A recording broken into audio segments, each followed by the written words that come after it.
Namaskaram. We had stopped when the children were born. For Pandu in Kunti and Madri, the 5 Pandavas were born.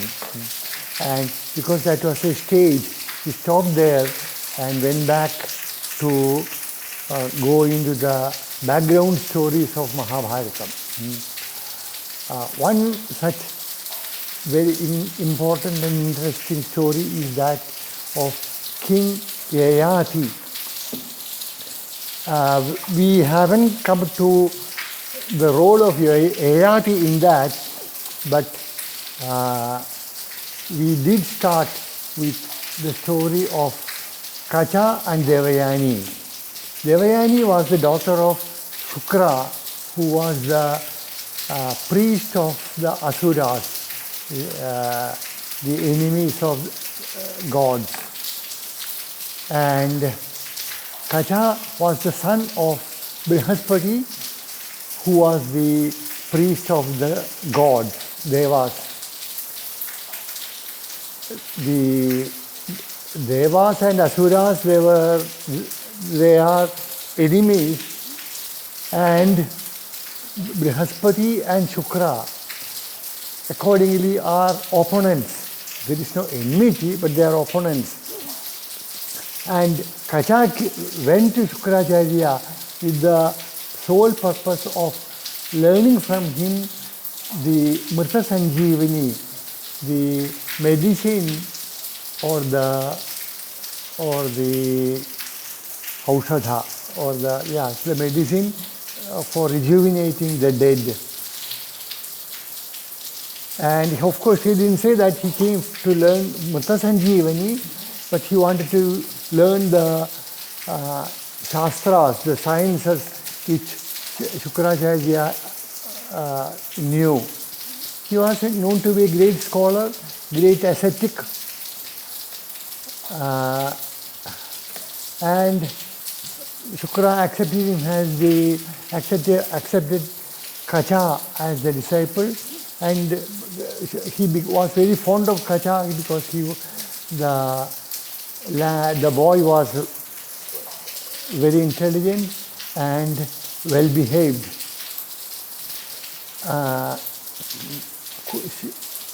From the beginning, Kaca tried his best to please Devayani because he knew that Shukracharya loved Devayani very well, very deeply, and he wanted to get Devayani's help whenever he needed help.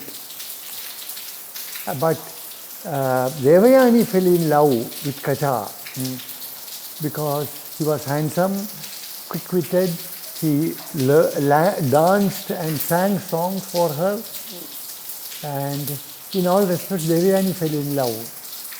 And in yesterday's story, when the Asuras killed Kaca and fed him to wolves, it was Devayani who pleaded with Shukracharya to give him life, because without Kaca, Devayani wouldn't survive. She wouldn't want to live.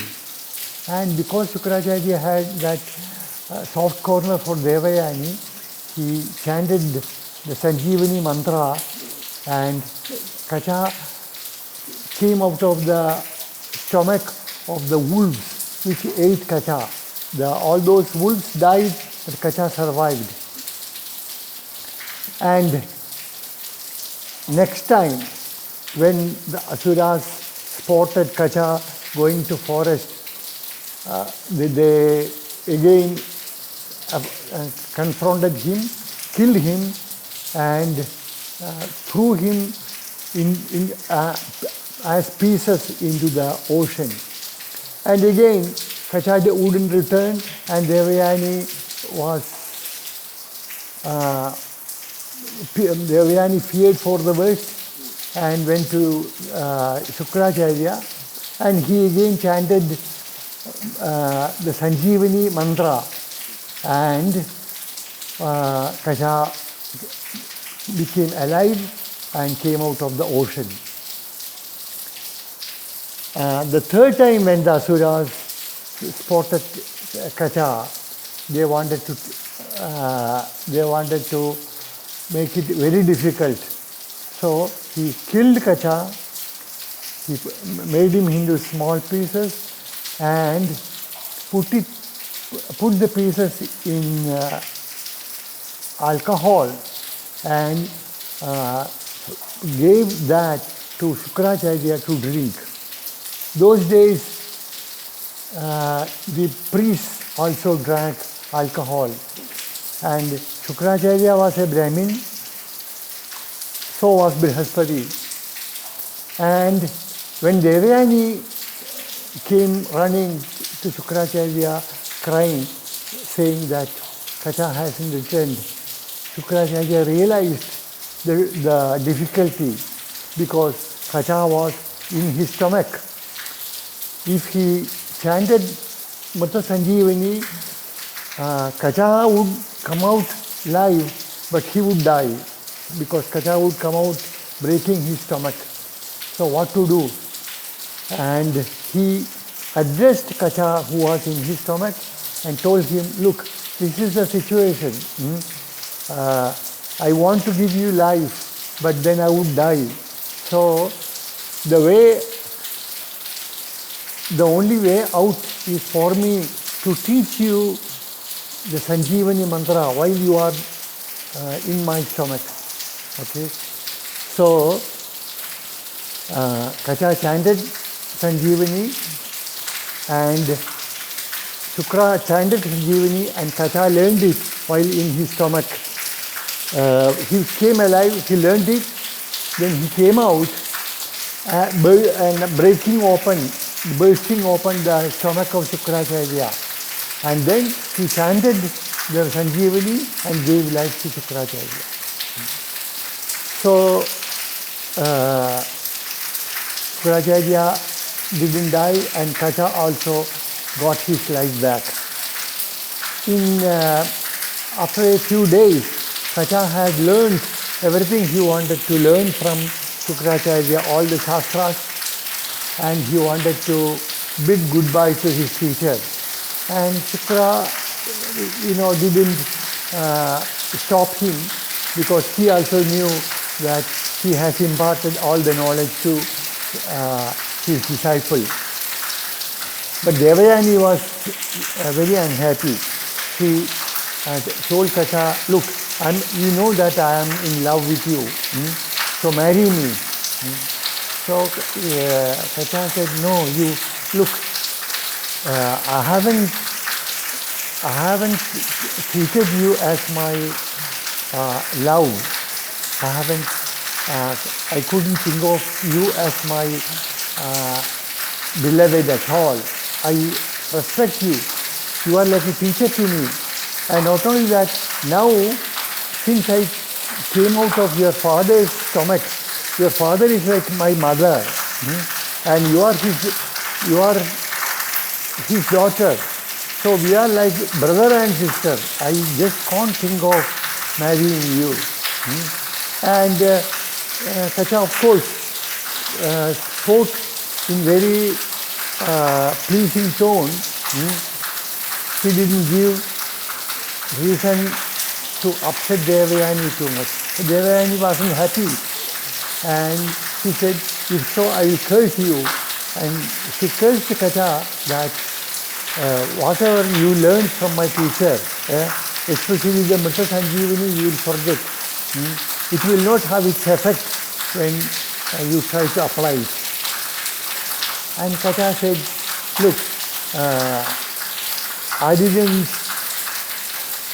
I don't deserve this curse. So your curse will not have any effect on me. If at all it does, I will teach it to someone else and he can use it. Your curse will not affect on a third person. And saying so, he left. And Devayani was, of course, unhappy, but after a few days, life went on.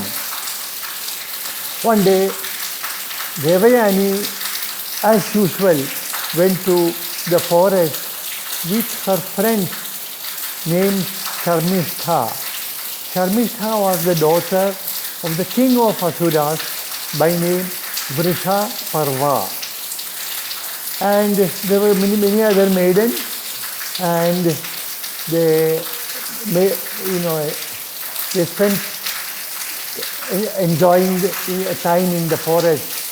They drank alcohol, they sang, they danced, they played games, and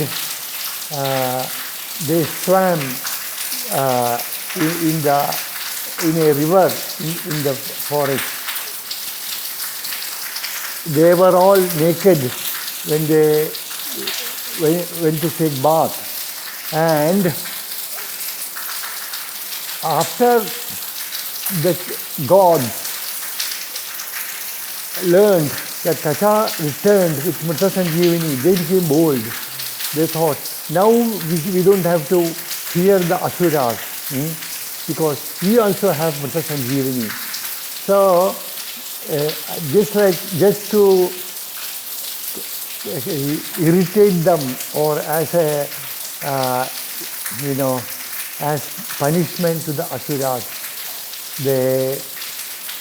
Indra, the god of Lord of gods, the king of gods, he made wind to blow the clothes of these ladies away. And when they saw that their clothes were flying, they suddenly got out of the river, and they were naked, and they rushed to catch their clothes. And by mistake, Sharmishtha, the princess of the Asuras, Sharmishtha got Devayani's clothes and she wore it. And Devayani saw that her clothes were worn by Sharmishtha, and she became angry, and she scolded Sharmishtha, why did you wear my clothes? You are the daughter of my father's student.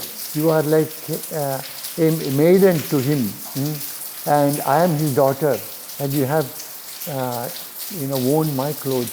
And her words were a bit harsh, and Sharmishtha was offended, and she also retorted, and there was a quarrel between them. We will stop here and continue tomorrow with the story. Hopefully we should finish this part of the story tomorrow. Namaskaram.